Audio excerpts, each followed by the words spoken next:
Thank you. I want to start with a very depressing slide. We have seen it in the beginning of the conference yesterday when Rasmus pulled this slide out. And this shows the challenge, and I would like to ask you, who does know and who does believe that we should reduce our emissions by 80 to 90% in the industrialized countries? Please raise your hands if you believe in that. One. I wouldn't call it the majority. Sounds like a climate skeptics conference. Hello. I think this is on the one side. We know this dramatic challenge, which basically our mind drives 80, 90%. How should this be possible? I personally have a problem with that. And then I ask you the second question. If you translate this 80, 90% reduction that's necessary to prevent catastrophic effects of global warming, if you translate this, what does it mean on a per capita basis? Then we all know this famous figure of 1 or 2 tons emissions per capita per year. Who does believe, and this is more a question to the heart, who feels that a lifestyle of 1 ton emissions per year is a lifestyle you really aspire to have? Please raise your hands. There's one who believes the 1 ton diet is excellent. Another 1 ton. 3. Here we have some. I call this the mind and heart dilemma. I'm stuck in this dilemma for a long time. And I've done this personal footprinting, and I've know about this 1 ton, and I tried it. And in some ways it's not so easy, and sometimes it's quite easy. For me it's easy with the electricity at home, that's easy. The food is easy for me personally. But then I look at my flight, 1 flight across this little ocean just brings me out of balance for the next couple of years. So, and this is for me it's a big disconnect of I want to save the climate, but on the other hand I have some things I don't want to sacrifice. And if we communicate and if we think this way, that we have 1 ton or 2 tons per capita per year, and we look in the current, this famous slide you all know where all the countries are listed and the per capita emissions, it's a bit old this slide I think, but roughly it's still the same, it's even worse probably. You look at 1 ton and you're probably at the level of India. And if you say someone in the Western world, yeah, you should live a little bit like they do in India right now, I think that's not really that vision that everyone goes for. And what could help us, and that was for me personally the step when things changed in my perception of this dilemma, because I felt I have to deal with it. And a key component I see is, if we just highlight some other facts, and this is just one, I could bring many, but this is the one I had in mind, and I had a slide for it. If you have the sun energy in 6 hours over the area of Sahara, you harvest the energy, or you could harvest the energy of the annual world energy demand, and this is not just electricity. So, on the other hand, there's obviously a pathway, and that we have seen expressed by many of our partners in the corporate world who say, obviously we have to embark on this path to substitute fossil resources by somehow renewable resources, whatever that is in definition. But obviously it's clear that in a couple of years' time from now, or decades from now on, we will live in a fully renewable world at some point. Either the oil is finished anyway, or we have substituted it before. And if you engage in purchasing or procuring or by even generating your own renewable energy as a corporation, you don't really get rewarded for it in the current accounting techniques or standards. So whenever you have nice, fantastic green energy that definitely helps the planet to go the right direction, you don't really see this in the footprint. And this we heard over the last couple of weeks and months more and more often. They said, look, you guys, you know about the footprinting world. Why is that not addressed yet? And so we thought, oh, the next summit might be a good opportunity to start discussing it. And I'm sure we're not going to find all the answers today, but we can raise the right questions and see among us in the room who maybe has some ideas how things could work. And we asked some of you what they think about green power, what experience they have, wishes, needs, demands, perspectives. And we collected this in a little film. And I just give you some impressions, and then afterwards I show you the results of the tiny little survey we did running up to the summit. And I think this is just highlights some spots into some corners, but I definitely do think that green power, or accounting for green power, is a blind spot, and we have to start shedding some light on that blind spot.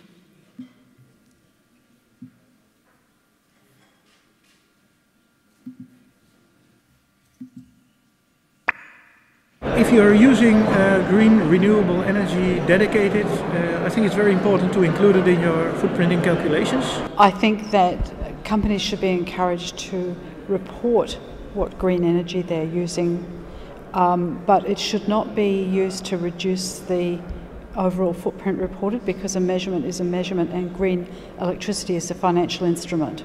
And then if you assess a product with green energy from the national grid, you have problems accounting for the rest of the national energy, so you can get double counting.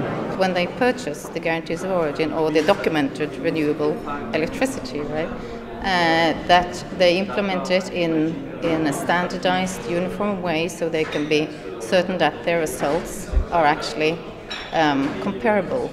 It could be a good idea, but then you have to also take in the carbon footprint for the devices delivering the green energy. If you wouldn't integrate it and you purchase green power, you are kind of punished for this. And I think that all the countries are to discuss this point. I do think it would be helpful if they can find a way to include it in the result rather than report it separately, as it's currently the current practice for corporate accounting.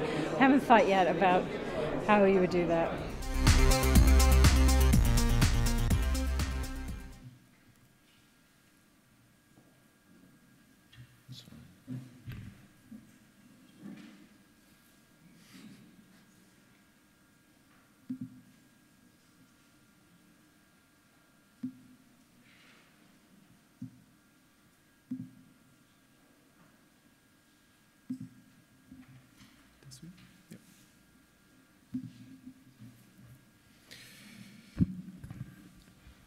That survey was sent around, just running up. Probably all of you have received some email, and from the figures you can see, I don't have a pointer, but in the right corner, right here, you see it's not a high number that participated in it, but it perfectly served its purpose to give us a little bit of an indication where we have sensed the topic or the issue before talking to other people, and this basically reflects the situation very much. So the question that has been asked here is, how do you currently treat the use of green power in carbon footprinting? And then this first answer is, we only use average grid emission factors. We do not include any lower emission factors for so-called green power. And the second, which is about a third, and the second answer possibility was, we fully recognize lower emission factors for green power in our carbon footprint. That's around 19 or 20%. And then we calculate the carbon footprint both with grid emission factors and with lower green power emission factors and display the results in two different scenarios. So roughly said, that splits up in the three possibilities that's done right now, and it shows that all the pathways are currently used. The second question was, do you have any opinion on the future inclusion of green power and other supplier-specific electricity emission factors? And the first answer, which you can probably not read, I read it for you: the procurement of lower emission electricity, i.e. green power, from the grid should result in a lower carbon footprint of a product or a company. And that's around 60% who say, yes, it should be this way. The second answer was, the second possibility was, the procurement of lower emission electricity, i.e. green power, can or should not result in a lower carbon footprint of a product. That's about 11%, 10% have this answer, and then you have the usual I don't have opinion, I don't know answers. And just to give you, and if you would click here on the show the responses, I just don't want to read them all out because it's a bit texty.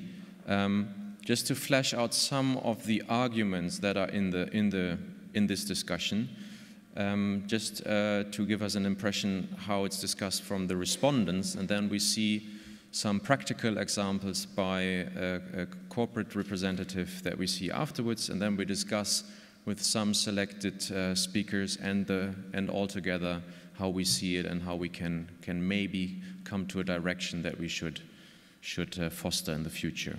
Green power should result in a lower PCF or a corporate carbon footprint, but only if the green power provider fulfills strict criteria. Should result in a lower carbon footprint under certain conditions that assure green power purchases lead to new additional green power production. The different green power qualities should be taken into consideration, existing renewable power, i.e. RECs, possibly not creating new demand, and new renewables, PV, wind, biomass, etc., which is helping to make the shift to green energy. So this is already expressing the different qualities of green power and the way to purchase it. This is a very critical question. Companies are following all sorts of policies which make the field uneven. Companies should get credit for positive actions and investments, but we must remove the risk of double counting. Currently, the GHG protocol says use supplier-specific emission factors, but the CDP, which I guess is the Carbon Disclosure Project, says it is based on the GHG protocol. However, they also say use grid averages. This is confusing, so everyone does what they wish, and it is inconsistent. Procurement of green power should only result in a lower carbon footprint if the green power is actually additional. We heard that one before. This is a very interesting topic for us, Swiss Post, and although I won't be able to participate in the forum, I'd like to get information. Use the green power of renewable fuels does not always result in a lower carbon footprint. Renewable fuels have a large risk of increasing the PCF instead of decreasing the PCF, so probably asking for looking a bit closer. In my country, national average emission factors for the different electricity production types are available, as are production profiles of every electricity producer. The first ain't data directly from the supply chain, but I do believe it reflects the real climate impacts better than national or grid averages. As long as no robust specification for green power are available, CP, what does it mean? Okay. Cynthia just said they're currently developing that rules and that this could be taken into consideration.